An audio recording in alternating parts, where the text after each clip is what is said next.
ጠፍቻለሁ ሰሞኑን የለውም ግን ሰብስክራይብ እያደረጋችሁ ቤተሰብ እየሆናችሁ ስለሆነ ከልብ አመሰግናለሁ። ህይወት እንዴት ነው?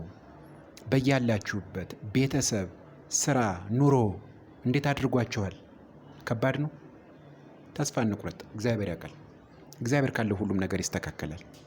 እግዚአብሔር ካለ የማይስተካከል ነገር የለም። በነገራችን ላይ ከኛ ጋር ከሆነ የማንርቀው ከሆነ እናመስግን። እኔ ስለሆነች ነገር ስለ ምስጋና ባወራችሁ ደስ ይለኛል። ብዙ ጊዜ አናመሰግንም። ምንም ነገር ላይኖረን ይችላል፣ ባዶ ኪስ ልንሆን እንችላለን። ግን የተሟላ ጤና ይዘን እንኳን አናመሰግንም። ትንሽ ጥጋብ ሲሰማን ትንሽ ወደ ሆስፒታል ሄደን ዞር ብለን የታመሙ ሰዎችን አይተን ብንወጣ ጥሩ ነው ብዬ አስባለሁ። የምሬን እኮ ነው። ቤት ውስጥ እኮ ያለ ሰው ድጋፍ የማይንቀሳቀሱ ሰዎች አሉ። እኛ ጤነኛ ነን። የታክሲ ሳንቲም ባይኖር በእግር ታቀጥነዋለህ። ሰርተ ተሸክመ ትበላለህ። ሙሉ ጤና ካለ ተመስገን ነው በቃና እግዚአብሔር ልናመሰግንባቸው የሚገቡ በርካታ ነገሮች እኮ እኛ ላይ ያሉ፣ ግን አናያቸውም። ሁሌ የምናስበው የጎደለንን ነገር ብቻ ነው፣ የሌለንን ነገር ብቻ። ምን አለ ብለን ብንመለከት ግን ወደኛ እኔ ምን አለ ብለን ብንመለከት የሌለን ምንም ነገር የለም። ሁሉም ነገር አለ። ህይወትን የምንለካው ስኬትን የምንለካው በገንዘብ ስለሆነ በምንበላውና በምንጠጣው በምንለብሰው ስለሆነ ውጫዊ በሆነ ነገር ስለሆነ ህይወታችንን ስኬትን የምንለካው ሁሌ እንዳማረርን እግዚአብሔርን እንደወቀስን ነው። አብዛኛው ጸሎታችን የማማረር የወቀሳ ነው። ፈጣሪ ሆይ ምን አደረግኩህ? ከጓደኞቼ በታይ ዝቅ አደረግከኝ።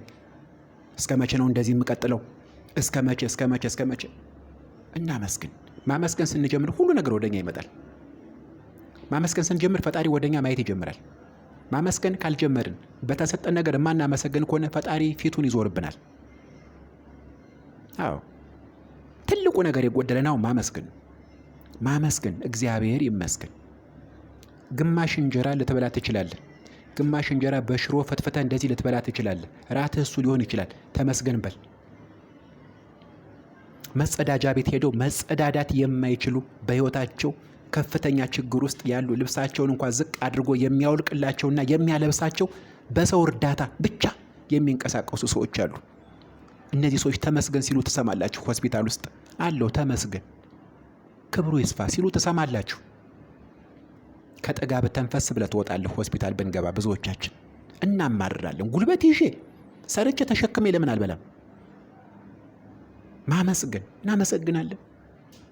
እናመሰግናለን። ተመስገን ጌታዬ። ምን ኖሮ ነው አንተ የምታመሰግን ይላል። አንዳንዱ ሰው ደግሞ ጓደኛ አይጠፋም። ምን አግኝተ? ጓደኞችን ተመልከታቸው፣ እነከሌን ተመልከታቸው፣ ተናናያት ምናምን ያላትን ነገር ይቆጥርልሃል። ቁሳቁስ። የሰው ልጅ ህይወት ቁሳቁስ አይደለም። ደስታ ምንድን ነው? ስኬት ምንድን ነው? ለኛ ለሰው ልጆች መኖር ምንድን ነው? ትርጉም ምንድን ነው? በህይወታችን ለምንድን ነው የምንኖረው? እዚህ ምድር ላይ የምንኖርለት ነገር አለ? ለህይወታችን ትርጉም ሚኒንግ የሚሰጠው ነገር ምንድን ነው? ምን አጎደለብን? እግዚአብሔር ምንስ እንዲሰጠን ፈልገን ነበረ? ፈጣሪ ሆይ የላቤን ባርክልኝ ብለን ጸልየን እናውቃለን? ወደፊት ስንጓዝ፣ ስራ ስንሰራ፣ ዓላማችን ለማሳካት ስንንቀሳቀስ እግዚአብሔርን ከፊት እናስቀድመዋለን?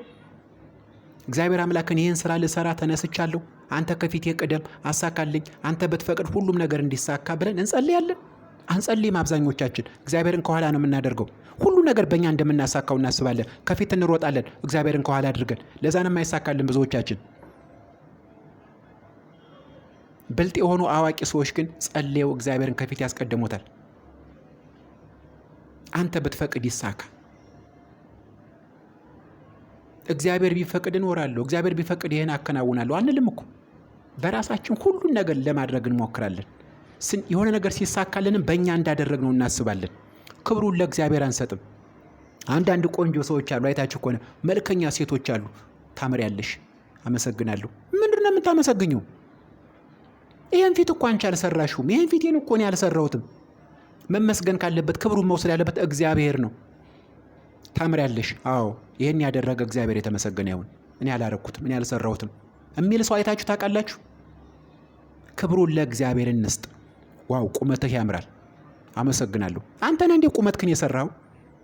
ተጨንቀህ ኢንቨስት አድርገህበት ቁመትክን አንተን ስፖርት ሰርተ ምናምን ጂምናስቲክ እንደ ሳይንሱ አይደል የተመጣጠነ ምግብ በልተ ምናምን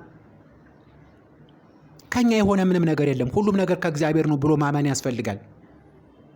ሰዎች ሊያመሰግኑን ይችላሉ በቁመታችን፣ በመልካችን፣ በሁሉም ነገራችን፣ በደም ግባታችን፣ ግን ሁሉም ቀሪ ነው፣ ሁሉም አላፊ ነው ብሏል እግዚአብሔር።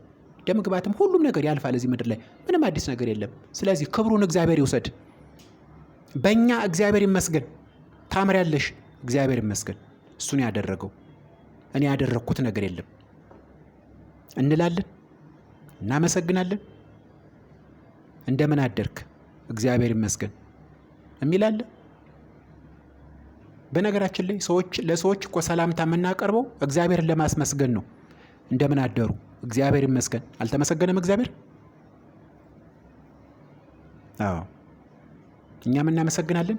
ሰዎችም ደግሞ እግዚአብሔርን እንዲያመሰግኑ እግዚአብሔርን ለማስመስገን እንደምን አደራችሁ እንላለን። አይ እንዴት ነው የአሁኑ ትውልድ? ፒስ ነው፣ ሰላም ነሽ? እናመስግን። ብዙ ነገር አለን። ጤና ነገር ካለን የማይመጣ ነገር የለም። ስናመሰግነው፣ ክብሩን ለእግዚአብሔር ስንሰጥ፣ ስላደረገልን ነገር አመሰግንሃለሁ ስንለው እኔ ሁሉም ነገር ወደኛ ይመጣል ብዬ አስባለሁ። ግን እዚህ ውስጥ የለንበትም ብዙዎቻችን። አመስጋይ ህሌና፣ አመስጋይ ልቦና መድኃኔ ዓለም ያድለን ለማለት ነው እኔ የምፈልገው። ጠፍቼ ነበረ። እስኪ ሰብስክራይብ አድርጉ። መልካም ነገር ነው የምንለቀው እዚህ ቪዲዮ ላይ። ክፋት፣ ተንኮል፣ ምቀኝነት፣ ዘረኝነት እኛ ጋር ቦታ የለውም። ስለዚህ ሰብስክራይብ አድርጉ፣ አበረታቱን፣ ቤተሰብ ሆኑ። የተለያዩ ሀሳቦችን ሸር አደርጋችኋለሁ። እግዚአብሔር የተመሰገነውን በያላችሁበት ሰላም ሁሉ ይብዛላችሁ። ሰላም